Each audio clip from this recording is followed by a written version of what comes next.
that a little. See that? I don't know what that is. I mean, it's a stain, but I don't know where. Hi, everybody. It's Friday, and still can't break that 3 review limit. See if I can do it. Listening to Scumripper, All Veins Blazing. A good buddy Stan sent this to me, and I wanted it. I wanted the tape, and of course, it sold out immediately. It's a cool cover.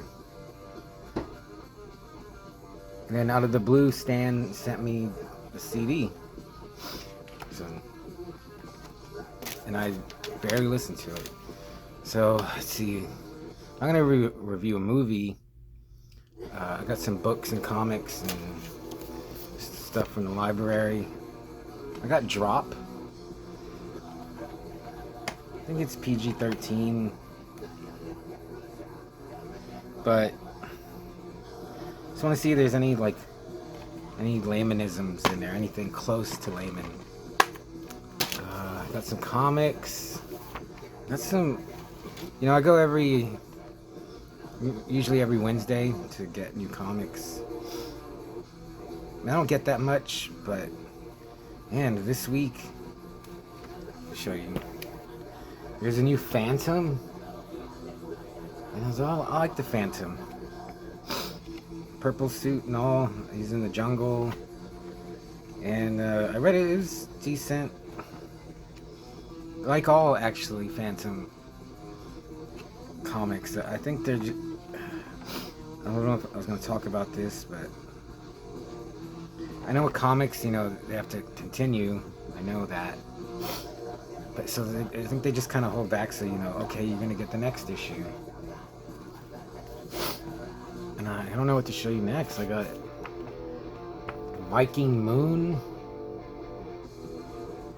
Art's really good. It actually reminds, Joe Pruitt is the writer, and then Marcelo Frustin is the artist, colorist. Joe Martin letterer. Lydia Pruitt, logo designer. And the art looks like Mike Mignola would hire them to draw, like Sir Lord Baltimore or one of his other ideas.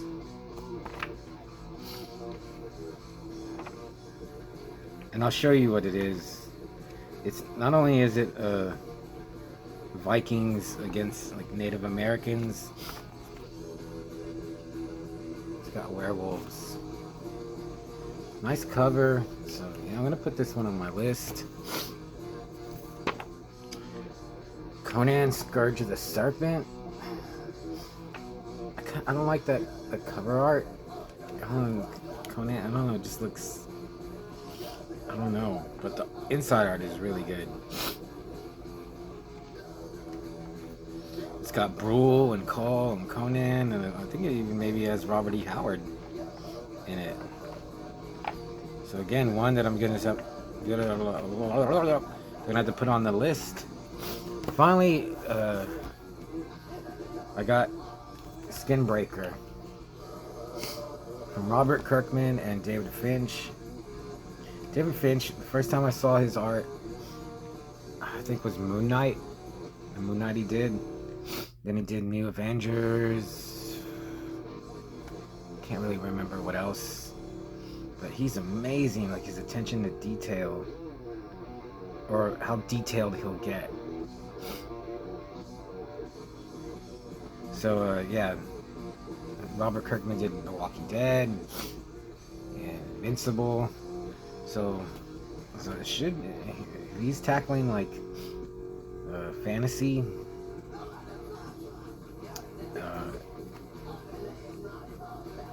Pretty excited. So I'm going to review Brass by Robert J. Conley. Let me read the back for you. The ancient Cherokees knew him as Untsayai, or Brass, because of his metallic skin. He was one of the old ones, the original beings who lived long before man walked the earth, and he would live forever. He cared nothing for humans, though he could take their form or virtually any form at will. For untold centuries, the world has been free of his deadly games, but now Brass is back among us, and no one who sees him will ever be the same, if they survive at all. Conley is in the ranks of N. Scott Momaday, Louis Erdick, James Welch, or W. P. Kinsella. Fort Worth Star. I don't know who any of those writers are. It's what old Robbie boy looks like. And then it has this thing on the front. It says, Conley invokes the Cherokee's sensibility to tell of modern Indians coping with the reality of mysterious spirits that often have evil intentions. And that's by W. P. Kinsella. And that's, I don't know where he got that in this book. So I read this in like 3 days. I haven't read a book in that short of time since like a layman. Oh, God. Yeah, it's been taking me longer to read stuff, but I read another book before this. Maybe I'll do that in another video. I immediately started this one. I think I'm getting back into the groove of reading books quickly, which is, you know, I was working on the zine, I read comics, you know, movies, but I was like, man, I should devote more time to reading.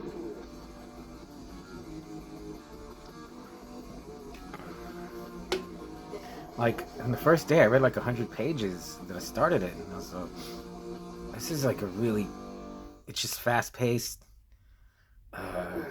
Conley has just this style that he doesn't beat around the bush. He just tells you the most basic info you need to know, which is also kind of bad because okay, so Brass, he's in the shore of the he's in the ocean, a little offshore. There's a giant wooden pole sticking through his guts that's pinning him to the ocean floor, and he's been there for he doesn't even know, like, you're in his head in the beginning. He's been there like thousands of years. There's 2 crows on top of the pole above the water, and like he's just down there. And then you know, they start renovating the beach. I forgot what I was gonna use, but they're fixing it up. They're gonna make it so, because it's like dirty. There's abandoned cars and houses on the beach, so this Army Corps of Engineers is gonna rebuild it, make it nice. And they uproot the pole. Brass escapes. He immediately turns into an alligator and kills a worker. And that's really quick. And I was like, man, he's not like hiding, biding his time. He just starts killing, because he hasn't eaten in thousands of years. And like everyone saw it. Oh, this alligator ate him. But then you know, when the cops come, the Brass changes form into like a muskrat or a possum or something. That's the one thing I have trouble with. I can take someone that can transform, like shapeshift into anything, but it's just the size. Like, he can do anything. He could become a flea, I guess, or a fly, or a cockroach, or he can become like a bear. But I was like, where does the mask go? Like, you know, his normal form is like a big human. Anyway, and then he just starts killing cops. And I was like, this book is not effing around. Like, I was like, is this just gonna be like him just killing? And I was like, if so, that's cool. It's not. And it turns into like a fish out of water. Like, you know, he hasn't been around humanity in thousands of years. He has no clue of what life is like now. So he's just like a babe in the woods. He doesn't know anything, but he kind of knows that the cops are authorities, so he becomes a cop. And then other cops, like, they see him, they don't recognize him, so they bust him. They take him to the police station. He turns into a bear and kills a couple of cops and turns into like a cockroach and escapes. And then he hitches over. What I'm getting at is, after a while, it's like halfway through the book, I I think Robert J. Conley just started writing and had no idea. He didn't have an ending or an outline. He was just, let's just see where this goes. And just fortunately, like, it turned out okay. Until like the last 100 pages. Yeah, this is so weird. It just, again, one of the best writers, Layman, his books always feel like they're leading towards something. There's gonna be an ending, like a climax. And this, in the last like 20 pages, Brass is just sitting down watching TV. You know, he's watching Wheel of Fortune because he likes to gamble. Yeah, and then it turns into like, you know, he goes to Vegas and he's just starstruck by everything and starts gambling.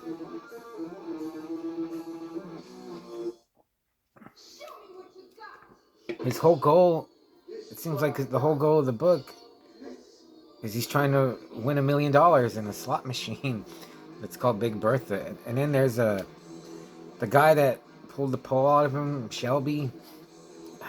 I guess Brass is the main character, but the hero is, well, like Shelby started out as this contractor guy because he feels bad that he unleashed Brass, so he wants to stop him. But then they get this native Indian like professor from college. He kind of becomes the main protagonist, but you don't know anything about these people. Like towards the end, I was the Shelby. Like, he's like a good guy, but you don't know. Like, he's in his 50s. He's got gray hair. He's married. He's like a Army Corps of Engineer worker. He's got I guess a strong moral code, but other than that, like, you know nothing about him. The Native American Indian professor's name is Green. I think he's Cherokee, and he wants to stop Brass. Yeah, you just know nothing, or you don't get into their heads. And then it ends with the only way, like, Brass can't be killed. He can only be contained, so they go, well, we gotta pin him to the bottom of the ocean again. So they build, it's a good thing that Shelby's an engineer, because they build like a cannon that'll shoot a telephone pole through him. But it has to hit him and pin him to the bottom of the ocean. So they're like, how are we going to do that? Well, we're going to dig a pit, and we're going to put the cannon at the bottom, and then he's going to look over it, and we're going to shoot him through the stomach, and it's going to go up, and then it's going to come down and land in the ocean, and then the force will just pin him down to the bottom. I was like, that sounds like a lot. And then, well, how are we going to get him here? And the Indian guy, Green, is, well, he's a gambler. He likes to play this game called Chunky, this ancient American Indian game, and he's like, if he sees we're playing Chunky, he's gonna come and he's gonna want to play, and then we'll get him that way. And then they're all, well, you got to get him to look over the hole, and he's all, don't worry, I'll get him. So there's a lot, like, you know, that has to line up, like, the planets to achieve the end, but they do. It's just weird. One of the weirder books I've read in a while. Like, there have been books where I've read them that I've finished. I had no idea what was happening. A lot of books like that. Now I don't finish them, but this one had a goal, or no, it didn't have a goal. It just was kind of well written. It's weird. I've been thinking about it a lot. I have Goodreads. Do you have Goodreads? I have Goodreads. Goodreads is really good. Like, you can keep track of the books you write, books you read. Like, and I like how, like, as long as you update it and like type in when you started it and when you finish it, it'll tell you how long it took you to read the book. I thought this took me 4 days, but no, I started it on, I think, Tuesday. I finished it yesterday, so Tuesday, Wednesday, 3 days. But I wouldn't read it again. Should you read it? No. I just wanted to tell you about it. It was just...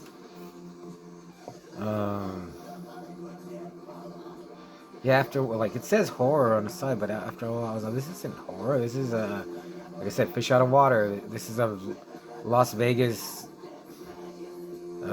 slot machine heist. And it ends with two Indians playing a game, like, as the climax. Which after I was thinking, well, if you're Cherokee, yeah, if you're a Cherokee, you might like this more. I like how the cover just is from the book, is in the book, like that's in the book. Yeah, and he's called Brass, so and it even says like he looks like a regular. Well, he's really tall. He looks like a human, but under the skin, it's hard as brass.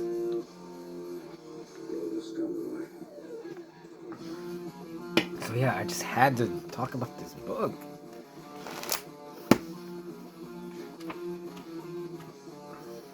But I would like, because it says Robert J. Conley, author of Killing Time. So what are his other books like? Other leisure books by Robert J. Conley: The Actor, Incident at Buffalo Crossing, Back to Malachi. He's on leisure, same as Layman. I wonder if they were friends. Probably not. But yeah. It's 310 pages. So yeah, I was doing like 103/3 of a page every day, which is, that's good. That should be a sign that a book is good if I can read it that fast, but I was just more like perplexed. So it's Friday. I'm trying to do another one. We'll see.